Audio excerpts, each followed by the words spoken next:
Regardez la vie des diocèses avec la Mutuelle Saint-Martin.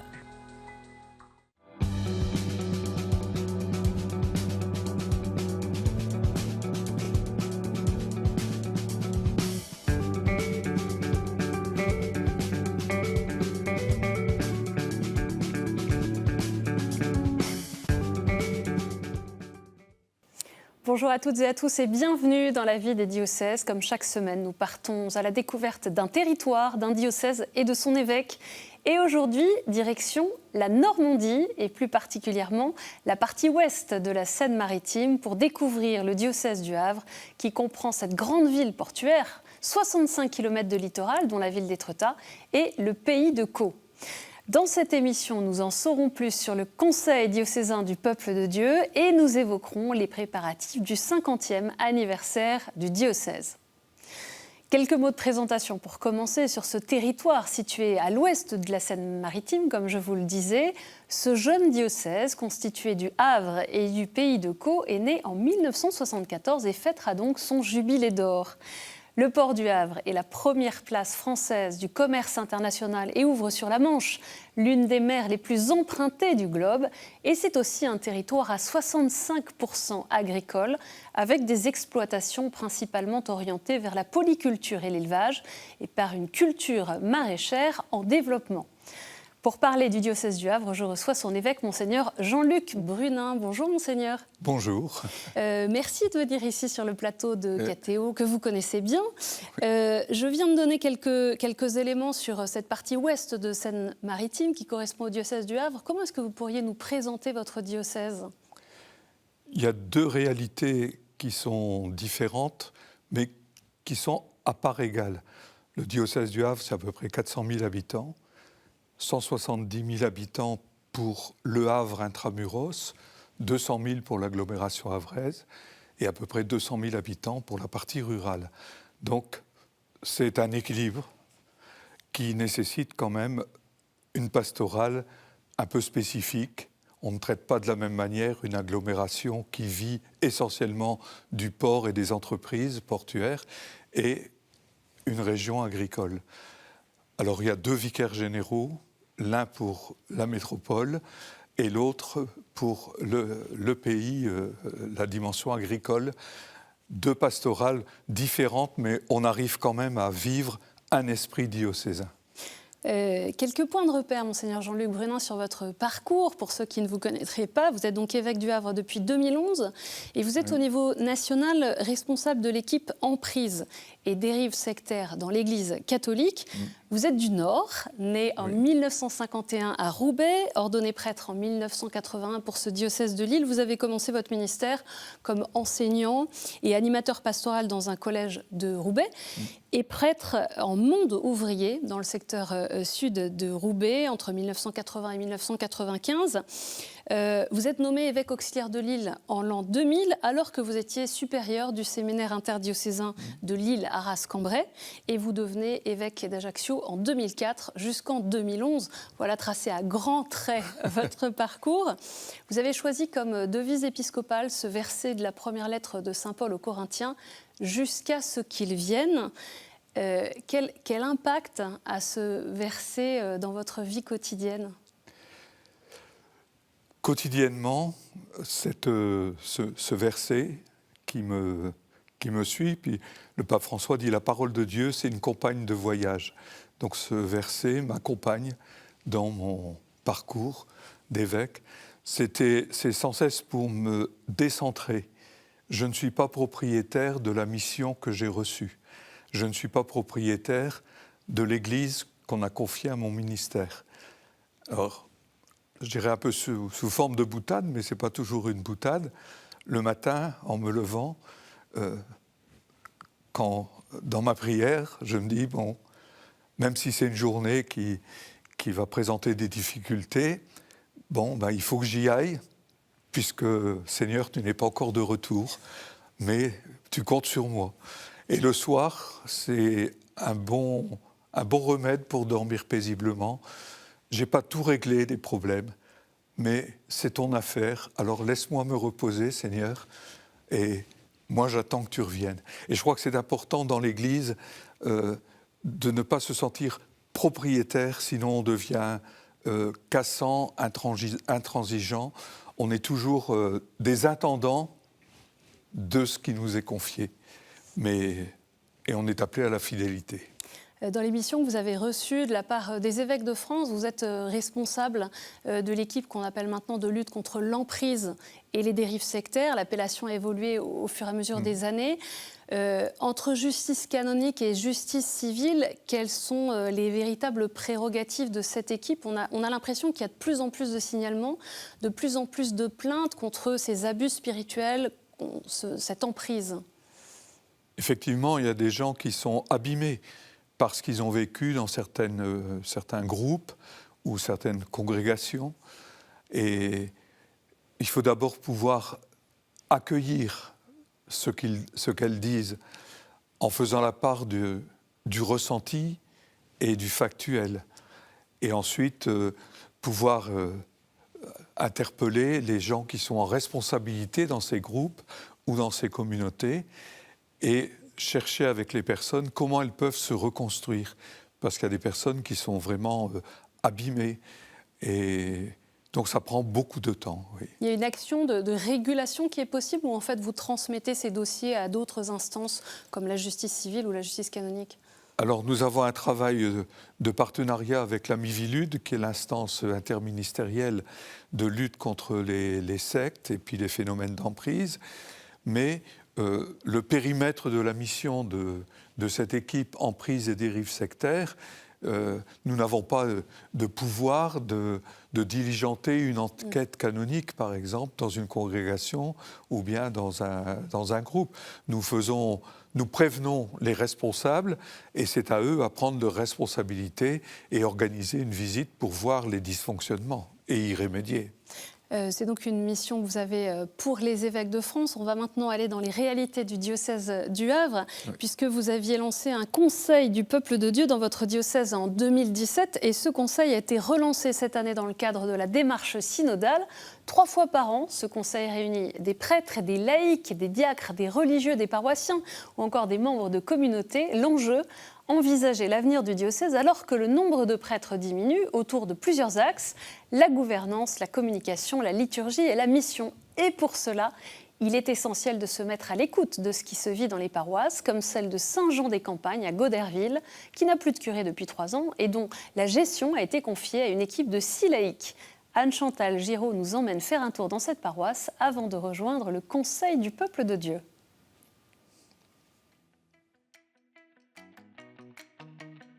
Bienvenue ici à la paroisse de Goderville. Antoine est agriculteur, Elisabeth est à la retraite. Ils font partie des 6 paroissiens choisis par Monseigneur Brunin pour administrer bénévolement leur paroisse au sein d'une équipe d'animation locale.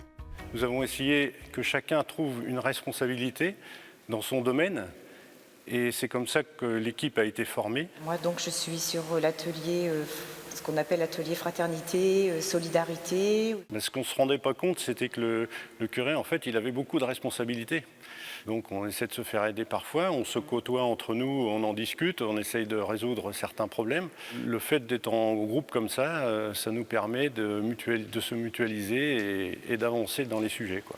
En tout, l'équipe gère 21 clochers en lien avec un prêtre modérateur, avec régulièrement des formations et des réunions au sein du diocèse pour partager et enrichir son expérience. Demain, au Conseil du peuple de Dieu, un paroissien déjà investi passera la journée au diocèse et pourra après partager les retours, les questions.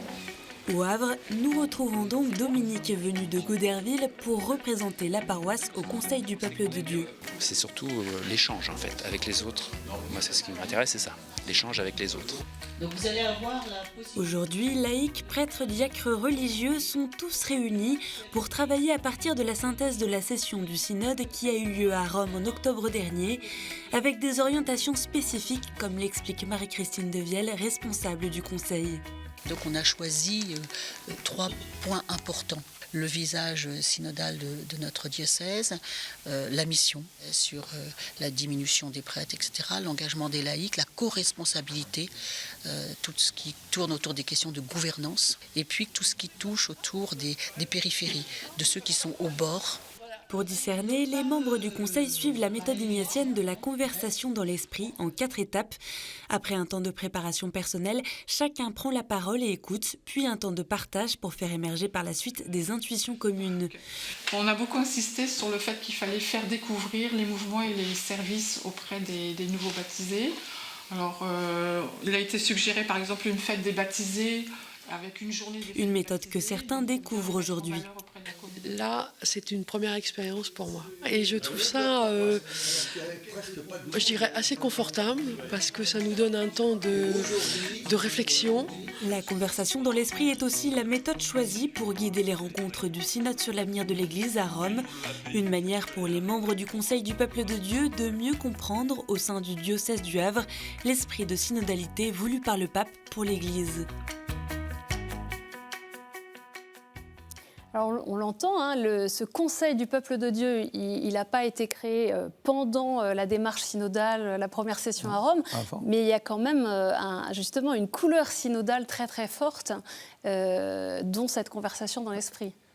Alors la démarche synodale dans le diocèse du Havre, elle est ancienne. En 2012, donc il y avait 1 an que j'étais dans le diocèse, j'ai proposé aux jeunes de lancer une démarche synodale pendant 18 mois. Et donc le conseil, ce synode des jeunes a promulgué des orientations qui ont été transformées en décisions. La décision importante étant un conseil diocésain des jeunes. C'est les jeunes qui élaborent les propositions pour la pastorale des jeunes. On est allé à Rome d'ailleurs, porter au pape François les conclusions de ce synode. Et on a continué avec c'est pour ça que j'ai appelé un conseil du peuple de Dieu. C'est l'ensemble du peuple de Dieu qui cherche à avancer sur les chemins de l'avenir. Mais nous avons bénéficié du contenu des consultations qui ont été faites au niveau du diocèse, au niveau national, au niveau continental, et puis dans les retombées du synode romain. On essaye de s'inscrire dans cette dynamique impulsée par le pape François. C'est le peuple de Dieu qui tient conseil et qui a un rôle consultatif pour vous, pour prendre vos propres décisions comme évêque ? Pas seulement un peu, même si le conseil diocésain de pastoral était perçu davantage comme consultatif, là il y a un côté quand même délibératif, c'est-à-dire qu'ils élaborent des propositions. Alors, à moins que ce soit vraiment en rupture avec la tradition de l'Église, et c'est la charge de celui qui a l'épiscopé pour veiller sur et surveiller, mais c'est vraiment des propositions, parce que je pense qu'il y a des idées, des propositions qui émanent de la démarche synodale et qui ne pourraient pas sortir de la mitre de l'évêque. Dans le territoire dont vous avez la charge, je l'ai dit, il y a 65 km de littoral, et puis la ville du Havre, un des ports les plus importants en France. Comment se déroule cette mission auprès du monde de la mer ? Alors justement, on a accueilli un nouveau prêtre il y a 1 an et demi maintenant, qui a vraiment élargi, c'est-à-dire que la mission de la mer avait été longtemps la visite des équipages en escale dans le port. Donc ça a été gardé, mais aujourd'hui, le conseil pastoral de la mission de la mer s'est élargi à tous les métiers portuaires. Il y a les pêcheurs, les remorqueurs, et donc on a aujourd'hui un conseil pastoral plus étoffé, et c'est vraiment une présence d'église au cœur de ce monde maritime, et c'est normal que la pastorale du monde maritime soit forte au Havre. Si elle n'était pas forte au Havre, on ne pourrait pas comprendre, quoi. 2024 est une année importante puisque le diocèse du Havre fête cette année ses 50 ans. Plusieurs événements sont prévus pour honorer l'histoire du diocèse et fêter cet anniversaire dans la joie et l'espérance. L'abbé Didier Rocchini, curé de la paroisse Saint-Gabriel-Cap-de-Caux et responsable de l'équipe d'organisation des 50 ans, nous en parle depuis les falaises d'Étretat au nord du diocèse. Alors les 50 ans du diocèse du Havre, c'est d'abord une journée de retrouvailles, de communion, de fête qui aura lieu le samedi 12 octobre. Cette journée du 12 octobre, elle a un objectif principal, c'est se rassembler, servir la communion, faire la fête ensemble, se réjouir. C'est fondamental. ça vient nous donner des ressources pour nous engager dans un avenir. Les ressources de notre diocèse, notre histoire, on va l'honorer dans une expo mise à disposition du public dans la cathédrale du Havre à partir du mois de septembre. Les mois de septembre, octobre, novembre, décembre, jusqu'au 9 décembre, où il y aura une autre célébration dans la cathédrale du Havre. Tout le public qui voudra, tous les diocésains et au-delà pourront venir découvrir la riche histoire des 5 premières décennies de notre diocèse. Alors voilà, vous voyez, il y a ces deux dimensions pour honorer à la fois notre histoire et nous projeter dans notre avenir. Alors, grâce à cette interview, ça nous permet d'avoir cette magnifique vue des falaises d'Étretat. Oui. C'est un anniversaire qui n'a pas tant pour but de nous faire voir le passé, mais de nous conduire vers l'avenir. Hein. Tout à fait, mais en même temps, savoir recueillir le meilleur de ce qu'on a vécu. C'est pas rien. Et des chrétiens ont connu la naissance du diocèse du Havre. Des chrétiens ont participé avec Monseigneur Saudreau, le premier évêque du Havre, à construire une église diocésaine. Et donc, ça, on veut célébrer et rendre grâce au Seigneur pour ça. Mais on a dit, il ne faut pas que ce soit une séquence nostalgie. C'est ça. Il faut vraiment dire, c'est l'avenir qui est important. Et donc, ancré dans l'espérance. Et vous demandez à chaque groupe paroissial de pouvoir déposer un projet missionnaire ? Oui. C'est une lettre pastorale que j'ai faite en début d'année, en septembre, en invitant, comme le fait le pape François, à prendre un renouveau, un nouveau souffle missionnaire. Alors j'ai demandé que tous les groupes en Église, des jeunes jusqu'aux plus anciens, paroisses, mouvements, services, de ou se donner s'ils n'en ont pas, ou reprendre leur projet pastoral à l'aune de cette perspective d'avenir, d'une mission qu'il faut porter plus loin. On peut pas c'est pas une autosatisfaction, les 50 ans, c'est dire la mission, on rend grâce pour ce qu'on a vécu, ce que le Seigneur a donné pour faire vivre cette église diocésaine, mais on doit porter plus loin la mission. Tout à l'heure, quand on parlait de la démarche synodale, vous m'avez rappelé que, évidemment, ce n'était pas nouveau, qu'il y avait eu aussi ces différents synodes, dont le synode des jeunes. Et en préparant cette émission, vous me disiez, il ne faut pas louper le rendez-vous avec les jeunes. Pourquoi c'est si important ? Je pense que ce n'est pas les jeunes comme avenir de l'Église, mais ils sont présents. Au Havre, c'est une ville universitaire. On a aussi des grandes écoles qui sont un peu spécifiques. On a l'antenne de Sciences Po Paris, le pôle Europe-Asie. Il y a aussi des classes préparatoires, des écoles, l'école nationale de la marine marchande. Donc le groupe de JMJ qu'on est en train de voir derrière nous était représentatif. Oui, c'est ça. Donc il y a des jeunes, puis il y a les jeunes du monde agricole qui font le pari de poursuivre et de s'engager dans le monde agricole. Tous ces jeunes ont besoin d'être rejoints et puis de pouvoir avoir une église qui les soutienne dans leur chemin de vie et dans leur parcours de foi. Il y a une forme d'ailleurs de sursaut, c'est le mot que vous utilisiez, des vocations sacerdotales dans le diocèse. Comment est-ce que vous l'expliquez ? Puisqu'il y a 2 séminaristes, 2 jeunes qui vont entrer en propédeutique, un jeune en GFU.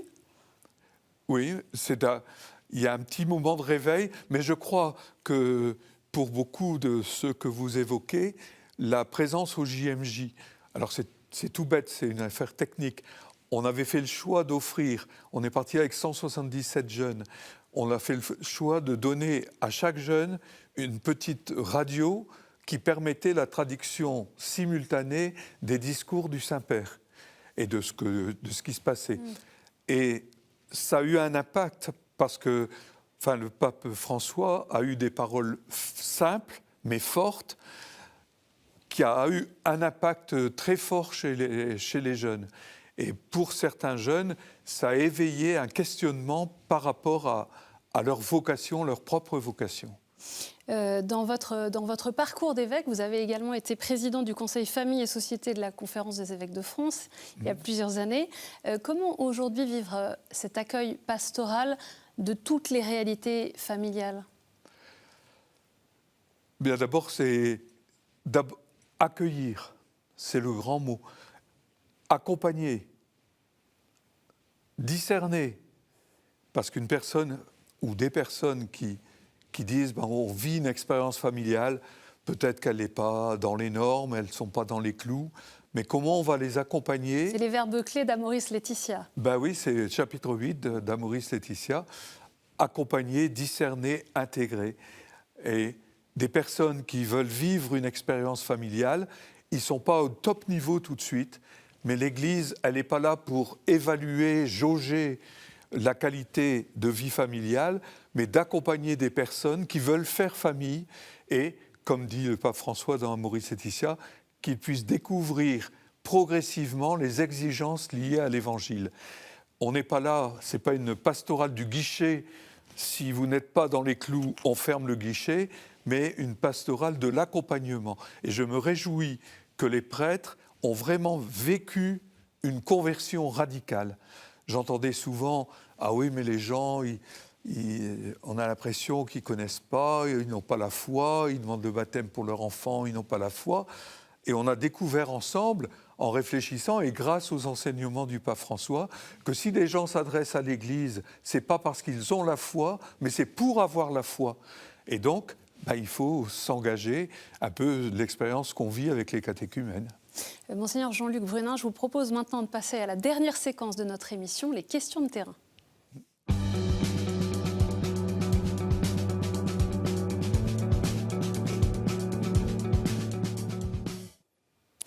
On a une première question d'Agathe, qui est étudiante en chirurgie dentaire au Havre. Bonjour Monseigneur, j'aimerais savoir comment est-ce que vous accueillez les catéchumènes au Havre et quelle est la place de la formation justement pour accompagner les jeunes vers le baptême, parce que mon expérience, c'est que souvent ils sont lâchés soit avant, soit après, et je me demande comment les accompagner jusqu'au bout pour qu'ils puissent vraiment s'ancrer dans une foi profonde. Ça a été l'objet d'ailleurs récemment, un conseil épiscopal élargi à tous les responsables de service et les responsables des secteurs, dire, puisqu'on a plus de 100 catéchumènes adultes qui ont été baptisés la nuit de Pâques, les communautés sont mises au défi d'accueillir et d'intégrer dans leur communauté. Et donc, il y a une réflexion qui est là-dessus. Depuis plusieurs années, on a un parcours après le baptême et la confirmation, un parcours qu'on appelle goûters et voyers.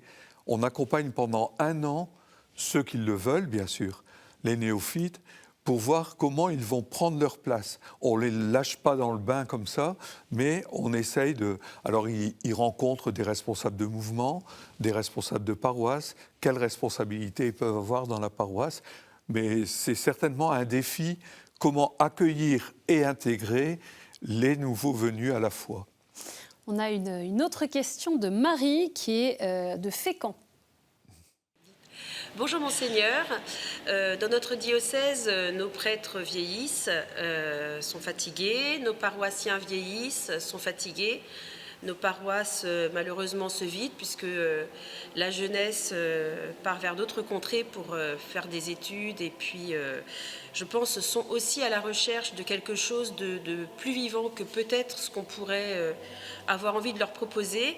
Est-ce que, d'après vous, le renouveau charismatique pourrait apporter ce côté plus vivant, plus joyeux, plus peut-être profond pour redynamiser notre diocèse? Merci beaucoup. Il y a un renouveau de la pastorale aujourd'hui, indéniable. Je pense le dimanche des Rameaux, j'étais en week-end avec des collégiens. Ils avaient choisi le thème de la paix, vu ce qui se passe dans le monde. On est allé donc à Bayeux, ils sont allés sur les plages du débarquement. Et puis, on a eu un temps de récollection au monastère des Bénédictines de Bayeux pour approfondir autour de cette parole. Je vous donne ma paix, ce n'est pas la manière du monde que je vous le donne. Et donc, il y a eu un temps avec une veillée de prière. Donc, oui, effectivement, il y a un renouveau pastoral missionnaire et que je souhaite voir, et c'était le but de ma lettre pastorale. Nous sommes donc dans le temps pascal, au cœur du temps pascal. En un mot, parce qu'on est déjà à la fin de cette émission, qu'est-ce que la bonne nouvelle de la résurrection du Christ change? Qu'est-ce que ça peut transformer dans nos vies? Le message que j'ai adressé aux diocésains et au-delà, aux gens de ce territoire de l'agglomération havraise et du pays de Caux, c'est Pâques, la fraternité ressuscitée. Le Christ a fait tomber le mur de la haine, nous dit Paul, par sa croix. Il a fait des deux un seul. Il n'y a plus esclaves et hommes libres. Tout le monde est pris dans une même fraternité, dans un monde qui divise et avec des discours qui opposent les uns aux autres, dans un monde violent qui se fait la guerre. Eh bien, ce qu'on célèbre à Pâques, c'est que cette fraternité que le Christ nous a acquise par sa croix, elle sort du tombeau et aujourd'hui, il faut que nous la mettions à l'œuvre. Merci beaucoup, Monseigneur Jean-Luc Brunin, d'être venu sur le plateau de la vie des diocèses. Alors, pour en savoir plus sur le diocèse du Havre, rendez-vous sur son site lehavre.catholique.fr. Cette émission est à retrouver sur ktotv.com, bien sûr. Merci pour votre fidélité. Je vous retrouve la semaine prochaine.